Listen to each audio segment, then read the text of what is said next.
Let's have a quick demonstration on how to set a print area. Very often we need to print our work in Excel. Therefore, it is key to produce printable documents. We need to learn how to organize our documents, imagining that someone will print them out at some point.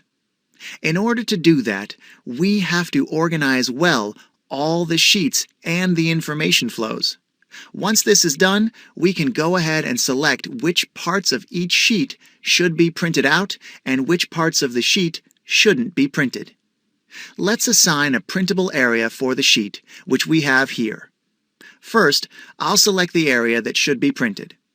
Then I'll go to the menu bar and select Page Layout, where we have the Print Area menu.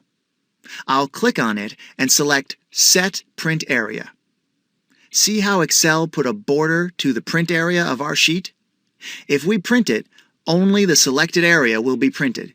This is how you can set a print area. Thank you for watching this video.